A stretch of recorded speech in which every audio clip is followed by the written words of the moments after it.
Vipin education centre में आपका स्वागत है। फिर से एक वीडियो लेके आप लोग के लिए आए हैं। क्लास क्या है आज का क्लास जो है दो चर वाले रैखिक समीकरण युग्म है। और जो मैं यहाँ जो देख पा रहे हैं आप, इसको समझना बहुत ज़रूरी है, क्योंकि बहुत सारा क्वेश्चन ऑब्जेक्टिव में भी इसी टॉपिक से पूछा जाता है और सब्जेक्टिव को भी हम हल करेंगे। इसको समझने के बाद हम सब्जेक्टिव की तरफ फिर चलेंगे।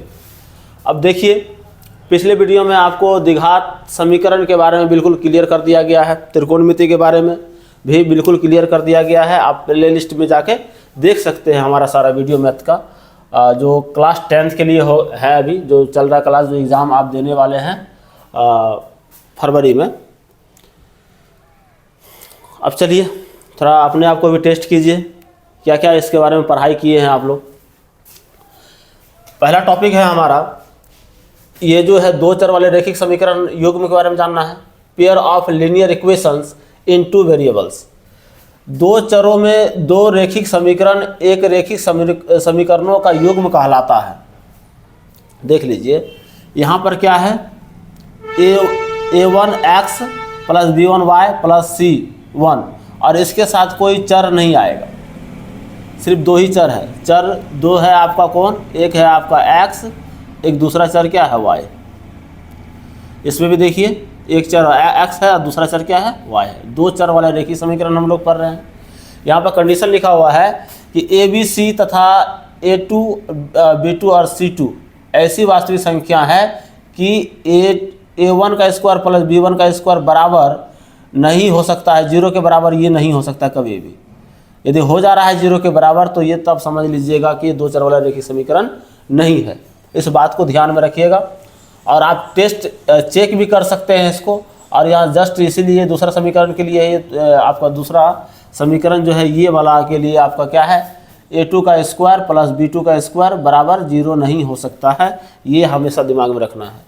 अब एग्ज़ाम में ज़्यादातर जो है बच्चों को उलझाया जाता है ऑब्जेक्टिव क्वेश्चन में इस टॉपिक से। ये जो आप देख रहे हैं रेखाओं की प्रकृति एवं संगति, इसके बारे में बहुत जानना ज़रूरी है, क्योंकि 5 से 7 नंबर आपका जो है ना एग्ज़ाम में ऑब्जेक्टिव क्वेश्चन में यहाँ से पूछ दिया जाता है, जो कि बच्चा इसका तैयारी नहीं करता है। बच्चा करता क्या है, बच्चा शुरू कर देता है तुलनात्मक विधि, प्रतिस्थापन, विलोपन विधि, ब्रजगुणन विधि, ये सब पढ़ लेता है बच्चा, क्वेश्चन सॉल्व कर लेता है, पर कुछ कंडीशन को याद नहीं रखता है और उसी कंडीशन को एग्जाम में पूछ लिया जाता है, बच्चे को हो जाता है प्रॉब्लम। तो आइए आज इसको जानने के बाद प्रॉब्लम नहीं होगा, आशा करते हैं बिल्कुल क्लियर कर दिया जाएगा इस मामले को।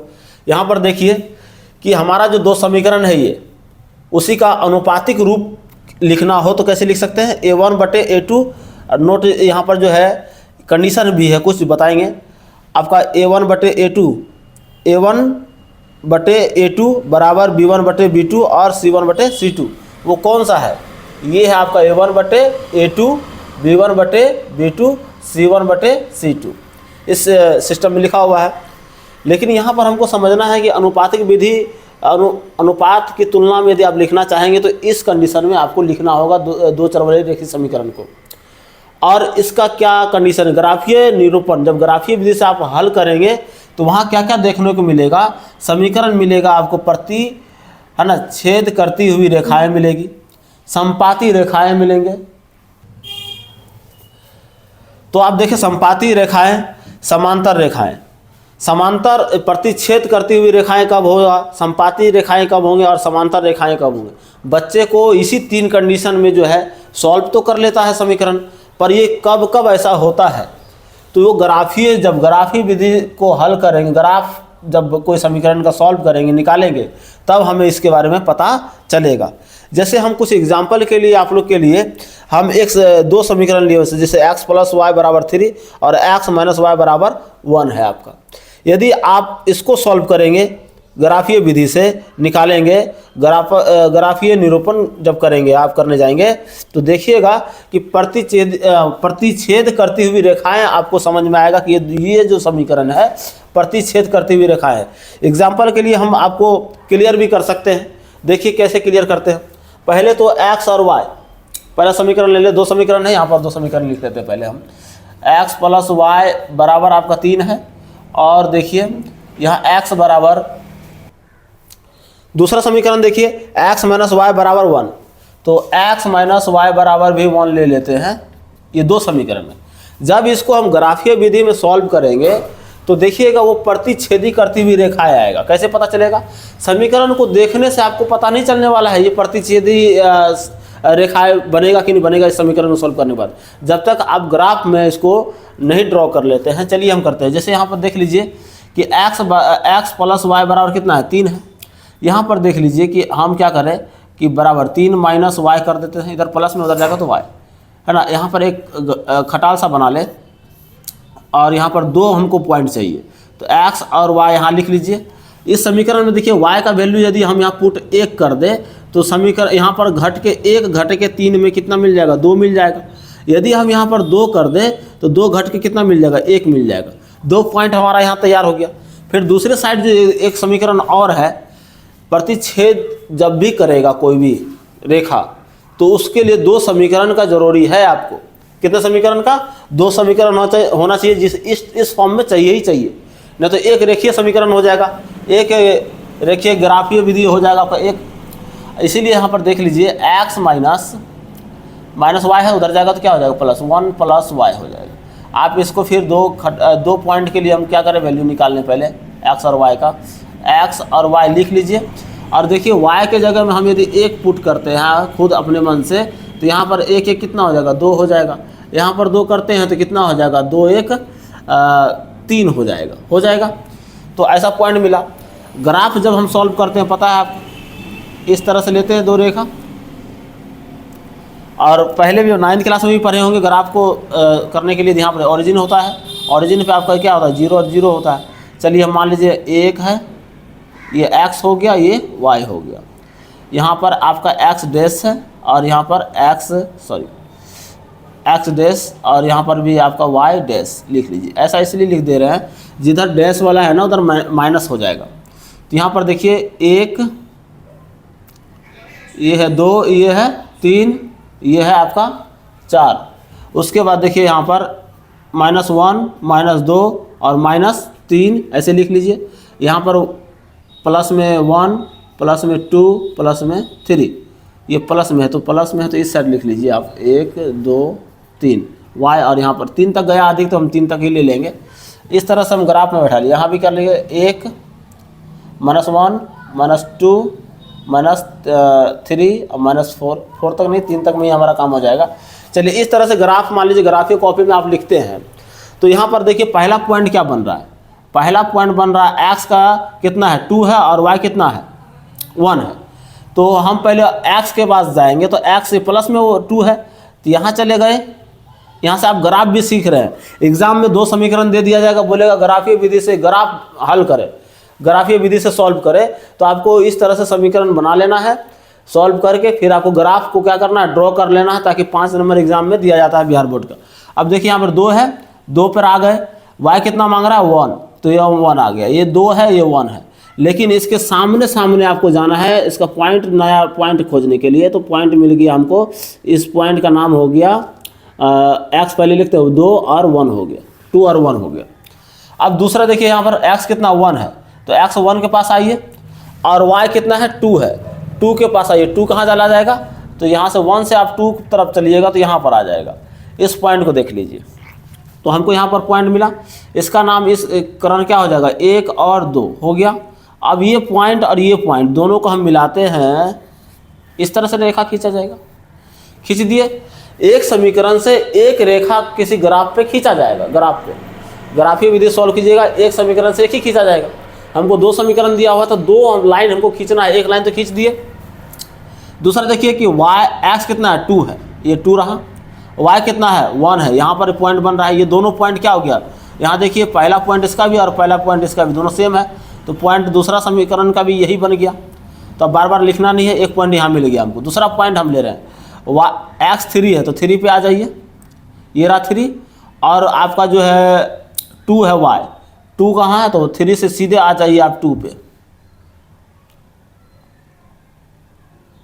यहाँ जो पॉइंट होगा आपका वो क्या हो जाएगा? पहले हम लिखेंगे x लिखेंगे 3 और 2 लिखेंगे, ये पॉइंट हो गया। अब ये पॉइंट और ये पॉइंट को आप जब ड्रॉ करते हैं, आप खींचते हैं दूसरा लाइन, तो इस तरह से हो जाता है। अब देखिए यहाँ से मैं क्लियर कर देना चाह रहा हूँ कि जो ये लाइन है एक दूसरे को इस तरह से कट किया है।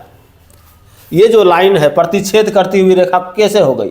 जब ये दो लाइन इस तरह से खींचा गया, एक पॉइंट बना है ना, दो लाइन जो है एक दूसरे को क्या कर रहा है, कट कर रहा है, किसी न किसी पॉइंट पर कट कर रहा है।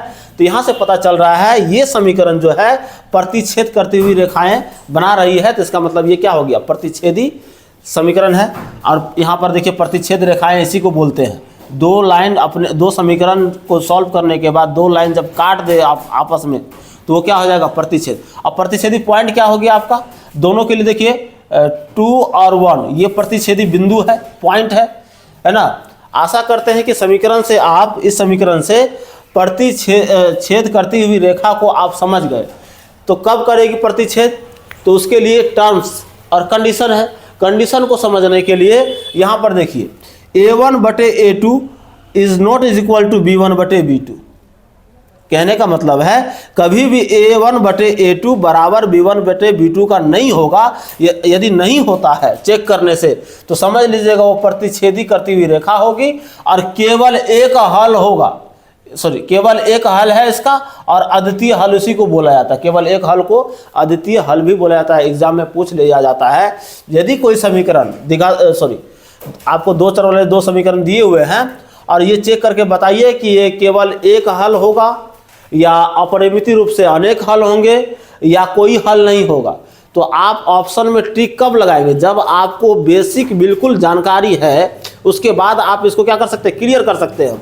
जैसे मान लीजिए हम इसको चेक कर लें, चेक यहीं से कर लेते हैं। चलिए इस समीकरण का चेक क्या करना है कि मान लीजिए यहाँ पर कितना है a1 कितना है, a1 यहाँ पर 1 है, नीचे यहाँ पर x दूसरा समीकरण में बात करें उसका a2 कितना है, तो 1 ही है, तो 1/1 बराबर। यहाँ x y के बगल में कितना है, 1 है, 1 है। और आपका देखिए नीचे y के जगह में कितना है, -1 है, याद रखिएगा।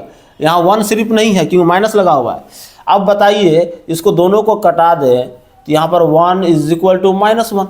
क्या 1 बराबर -1 हो सकता है, नहीं होगा। 1 बराबर 1 नहीं हो सकता, 1 बराबर 1 तो होगा लेकिन माइनस नहीं होगा। ये माइनस में या प्लस में बराबर आपस में नहीं है। इस कारण से इस समीकरण को अनुपात की तुलना में इस तरह के कंडीशन को ये क्या कर रहा है, फील कर रहा है अपने आप को। तो इस कारण से इस समीकरण जब ये जो आप देख रहे हैं इस कंडीशन को फॉलो कर रहा है ये समीकरण, इस कारण से ये प्रतिच्छेद करती हुई रेखा होगी। दूसरी बात बीजगणितीय में जब आप इसका हल खोजेंगे, हल होगा, केवल एक हल होगा और इसी को अद्वितीय हल भी बोलेंगे। और इसका हल के प्रतिबंध कैसे होंगे, प्रतिबंध तो उसका निकाय संगत होगा। क्या होगा, निकाय संगत होगा। जब हम समीकरण को सॉल्व करके आपको बताएंगे अगले नेक्स्ट वीडियो में, है ना, तो आपको वहाँ इसके बारे में और भी बढ़िया ढंग से बताया जाएगा। ये सिर्फ आपको याद रखना है ताकि हम आगे बताएं तो आपको कन्फ्यूज़न नहीं हो। केवल एक हल कब होगा और निकाय संगत कब होगा, ये एग्जाम में भी पूछा जाता है समीकरण आपको देकर। इस तरह से समीकरण आपको दे दे, क्या क्या क्वेश्चन बनता है आपसे, समीकरण इस तरह से दे दिया जाएगा। बोलेगा इस समीकरण का बताइए ये प्रतिच्छेद करती हुई रेखा होगी या संपाती रेखा होगी या समांतर रेखा होगा इस समीकरण का।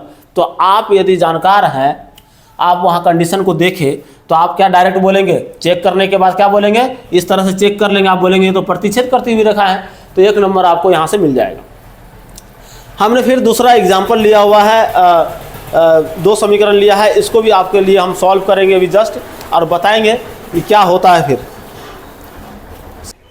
चलिए एक समीकरण को आपको सॉल्व करके बिल्कुल थोड़ा सा चेक करके आपको बता दिए कि प्रतिच्छेद करती हुई रेखा कब होगी, है ना, अनुपात का तुलना में किस कंडीशन में, इस कंडीशन में हो तो प्रतिच्छेद करती हुई रेखा क्यों होती है, ये कारण भी समझ गए, है ना। इसका तो सॉल्व करेंगे तो आपको पता चलेगा।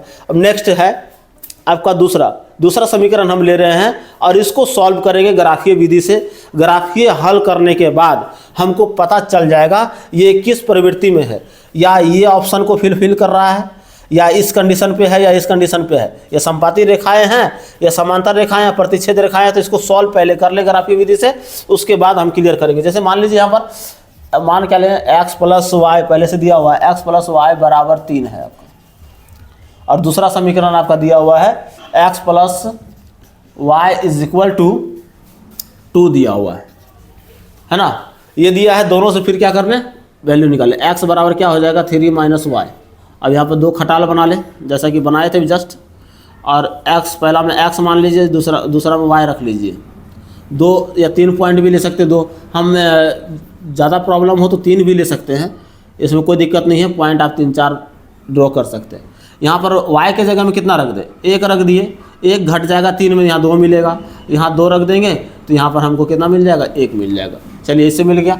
x बराबर फिर कितना लिखेंगे, 2 माइनस वाई, है ना। अब आइए इस यहाँ पर भी एक घर बनाइए और इस खटाल में फिर क्या कर रहे, फिल कर लीजिए वैल्यू को। y के जगह में हम 1 रख रहे हैं तो यहाँ हमको मिल रहा है 1, और यदि y के जगह में रख रहे हैं 2, यदि 2 रख रहे हैं तो यहाँ पर घट के क्या मिल जाएगा, x कितना मिल जाएगा हमको, 0 मिल जाएगा। चलिए 2 पॉइंट हो गया। अब इसको क्या करें, इसी तरह से हम इसको बना लें, है ना। सिर्फ चेक करने के लिए है, सिर्फ आपको समझाने के लिए हम इतना कर रहे हैं। अब देखिए पहला पॉइंट है 2 और 1, है ना। पहले तो हम 1 2 3 4, 1 पॉइंट 2 पॉइंट 3 पॉइंट 4 पॉइंट, ठीक है। आप इधर भी देख लीजिए 1 2 3 4, 1 2 3 और 4, माइनस में ले लीजिए ये सब। इधर अपोजिट आएंगे x का तो माइनस में हो जाएगा, y डैश है और यहाँ y है, यहाँ x है, यहाँ पर x डैश है, ठीक है। अब देखिए नेक्स्ट यहाँ पर देख लीजिए, ओरिजिन पर x और y का वैल्यू जो है 0 होता है, याद रखिएगा। और यहाँ पर 1 2 3 4, 1 2 3 4, यहाँ पर देख लीजिए 1 2 2 3 और यहाँ 4 ले लिए, माइनस ले लीजिए। अब आते हैं पॉइंट के ऊपर बात करते हैं। x कितना है, 2 पर गए, y कितना है, 1 पे गए, तो ये 1 और 2 को मिला दीजिए यहाँ पर, तो ये पॉइंट में न्यू पॉइंट क्या जनरेट हुआ, ये हुआ। तो इस पॉइंट को आप देख लीजिए। नेक्स्ट ये पहला वाला पॉइंट हो गया, तो इस पॉइंट का नाम क्या हो गया, 2 और 1, 2 और 1 हो गया इस पॉइंट का नाम। अब देखिए x कितना है, 1 है, यहाँ पर 1 के पास आए, और y कितना है, 2 है, यहाँ 2 के पास आए, तो यहाँ से आ जाइए 2 के पास। तो ये पॉइंट जो बना, ये 2 पॉइंट जो बना है, इस पॉइंट को क्या करें, ड्रॉ कर लीजिए इस तरह से। कर लिए, चलिए आशा करते हैं यहाँ पर भी आपको समझ में आ गया होगा। अब जस्ट यहाँ पर देख लीजिए x कितना बना है, 1, और y कितना बना, 1, ये 1 रहा और x भी 1 रहा, यहाँ पर बन जाएगा पॉइंट, बन गया। अब देखिए 0, x 0 है, तो x जो 0 होता है, इस जगह 0 है x, ओरिजिन पे x क्या है, 0 है। अब हमको बोल रहा है कि y की तरफ 2 चलिए, तो y की तरफ 2 चले, यहाँ पॉइंट बना, और ये पॉइंट यहाँ है। देखिए सामने इस तरह से खींचा गया, ये दोनों रेखा समांतर है ना। समांतर क्यों बोले, देखिए ये कहीं भी चला जाए, ये दोनों रेखा कहीं कटने वाला नहीं है, क्योंकि आपस में बिल्कुल कितना भी बड़ा रेखा हो जाए, ये प्रतिच्छेद नहीं करेगी, एक दूसरे को कट नहीं करेगा। ये रेखा इस तरह से चलते जा रहा है समांतर, एक रेखा के समांतर वो चलते जा रहा है दूर डिस्टेंस बनाकर। तो आप ऐसे कंडीशन में संपाती रेखा बोलेंगे उसको या समांतर रेखा बोलेंगे, तो वो इस कंडीशन में आपको बोलना है समांतर रेखा। समांतर रेखा का कंडीशन भी चेक कर लीजिए, बोला जा रहा है a1 बटे a2 is equal to b1 बटे b2 is not is equal to c1 बटे c2। मतलब ये दोनों तो बराबर हो जाएगा, लेकिन c1 बटे c2 बराबर नहीं होगा। और ऐसा कंडीशन यदि फिल हो जाता है तो कोई हल भी नहीं होगा, निकाय असंगत होगा। अब इसको कैसे चेक करें, तो यहाँ जस्ट यहीं पर फिल कर लेते हैं वैल्यू, चलिए यहीं पे फिल कर लेते हैं। x और a1 और a2 1 1 है, तो 1 बटे 1 बराबर दे दीजिए। और यहाँ पर देखिए b1 और b2 1 1 है, तो यहाँ सॉरी 1 1 है, तो दोनों आपस में तो बराबर लग रहा है। अब देखिए c वाला टर्म देख लेते हैं, c में क्या है, ये इधर दोनों को लाएंगे तो माइनस हो जाएगा, इधर भी है तो कोई दिक्कत नहीं है।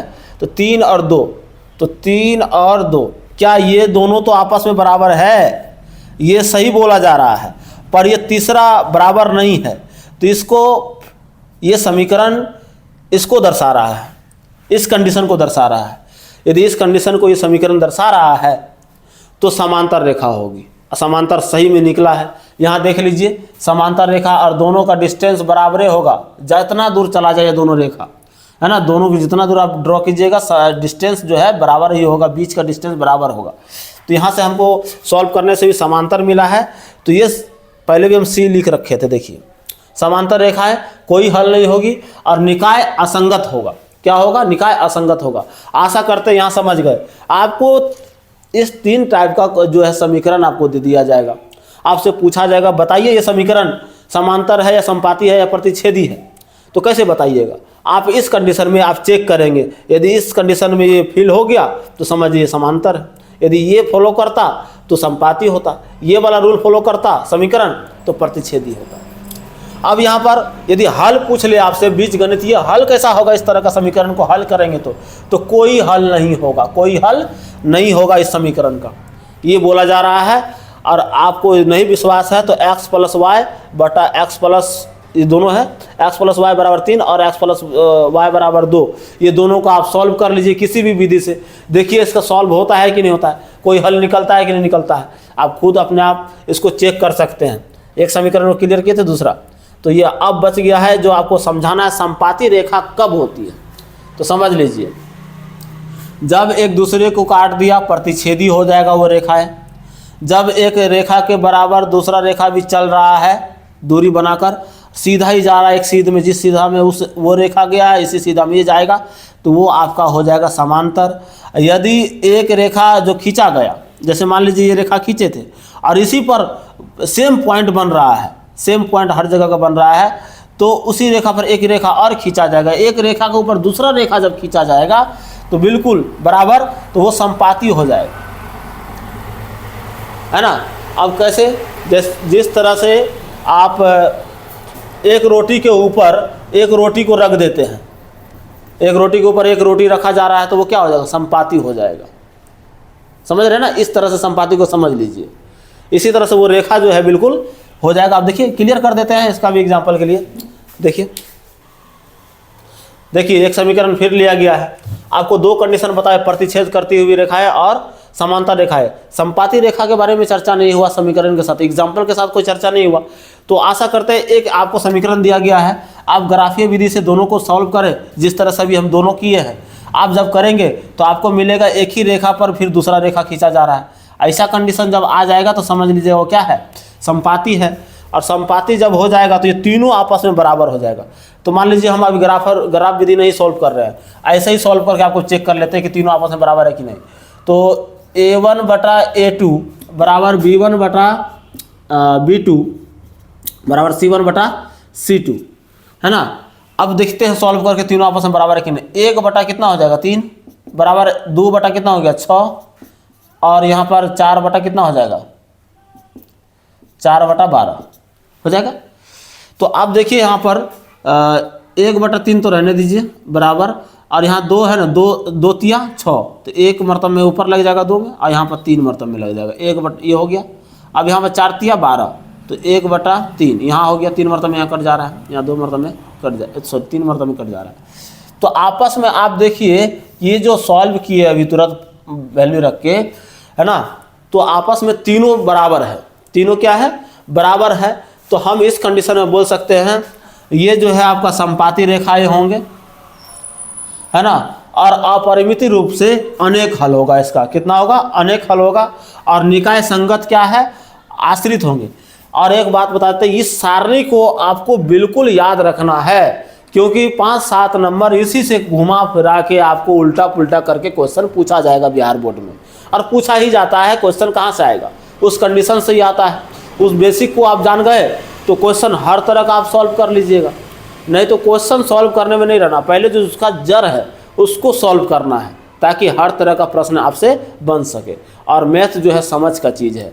यदि आप समझ जाते हैं तो कोई भी क्वेश्चन डिज़ाइन करके आपके सामने रख दिया जाता है, तो आपका माइंड वहाँ काम करता है, इसको कैसे हम सॉल्व कर लें, है ना। हर तरीका, यदि तरीका ही पता नहीं है तो आप क्वेश्चन करते रहिए, पर कोई फ़ायदा नहीं होगा। हल्का चेंज कर देगा एग्जामिनर, हल्का भी क्वेश्चन चेंज कर देगा आपके लिए, तो वो क्या हो जाएगा? समस्या बढ़ जाएगा आपके लिए। फिर देखिए हम तीनों कंडीशन कर दिए।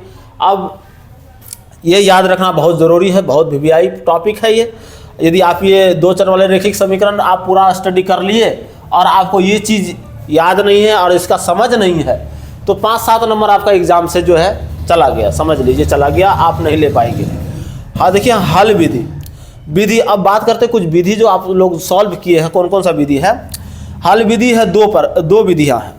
दो चर वाले रेखीय समीकरण को सॉल्व करने का दो विधि है। एक तो अभी ग्राफ विधि से बताए, एक यहाँ देखिए सॉल्व की विधि से बताए, बीजगणितीय विधि से बताए। तो दो विधि है आपका, एक है ग्राफिकल मेथड, दूसरा है आपका अलजेब्राइक मेथड। तो इसको आलेखीय विधि बोलते हैं। ग्राफ क्या है, इंग्लिश वर्ड है। तो आलेखीय विधि और बीजगणितीय विधि, ये दो विधि है आपका सॉल्व करने का दो चर वाले रेखीय समीकरण का। अब बात करेंगे बीजगणितीय विधि कितना है। तो बीजगणितीय विधि आपका जो है ना 4 है। पहला है तुलनात्मक विधि, दूसरा है प्रतिस्थापन विधि, और तीसरा है आपका विलोपन विधि, और चौथा है आपका ब्रजगुणन विधि। और इस विधि का भी जो है आगे हम बिल्कुल क्लियर करेंगे, बिल्कुल समझा कर सारा विधि को एक एक क्वेश्चन के साथ हम क्लियर करेंगे। सारा विधि आपका जो है ये क्वेश्चन लेंगे, क्वेश्चन के साथ आपको क्लियर किया जाएगा, हर बात समझाया जाएगा। वहाँ पर भी इस बात का हम चर्चा करेंगे, कब क्यों ऐसा कंडीशन हुआ। तब आपको ज़रूर हम बोलेंगे कि आप मेरा पिछला वीडियो यदि आपको समझ में नहीं आ रहा है तो पिछला वीडियो आप ज़रूर देख लें, तब आपको समझ में आएगा। जो नेक्स्ट वीडियो आपको डालने वाले हैं इस टॉपिक पर, तो उसमें सारा कुछ फिर क्लियर किया जाएगा। फिर पुरानी बातों को याद करेंगे, हम बताते वक्त डिस्कस भी करेंगे उस बात को, ताकि आपका ऑब्जेक्टिव क्वेश्चन भी मिस नहीं हो। तो आशा करते हैं कि ये सभी आप समझ गए होंगे। हम बहुत शॉर्ट में आपको पूरा दो चर वाले रेखिक समीकरण का पूरा रूप दिखाने का कोशिश किए, और कुछ जो वीवीआई क्वेश्चन है 5 नंबर में जो पूछा जाता है लैंग्वेज वाले प्रश्न दो चर वाले रेखिक समीकरण में, वो नेक्स्ट वीडियो में आपको दिया जाएगा। पहले आप इस चीज़ को आप बिल्कुल क्लियर कर लें, समझ लें 2-3 बार करके, और अपने कॉपी में जो है नोटबुक में आप क्या करें, इसको लिख लें, सेम टू सेम लिख ले। इतना जानना बहुत ज़रूरी है। उसके बाद हम आगे फिर जो है आपको क्लियर करेंगे सारा। और वीडियो पॉज कर करके भी आप लिख सकते हैं, कोई दिक्कत नहीं है ना। और आपको यदि अच्छा लगा हो ये टॉपिक तो कमेंट ज़रूर करें। यदि आपको ये टॉपिक अच्छा लगा हो, समझ में आया हो, तो कमेंट करें, लाइक करें, शेयर करें, और अपने दोस्तों के पास ज़रूर शेयर करें जो मैट्रिक का तैयारी कर रहे हैं और साथ में है। तो आप लोग डिस्कस भी करें इस बातों पर, कब कब कैसे कंडीशन में कैसे। समीकरण भी मैंने 3 लिया था आपके लिए, देखिए 3 समीकरण है। 3 समीकरण अलग अलग बात को दर्शाता है। ये सारा कंडीशन ये 3 समीकरण दर्शाता है। इस कारण से समीकरण को भी आप इजी में नहीं ले सकते हैं। थोड़ा प्रैक्टिस कीजिए, समझने की कोशिश कीजिए। आशा करते हैं कि आपको बिल्कुल समझ में आ गया होगा। इतना देर वीडियो देखने के लिए थैंक यू वेरी मच।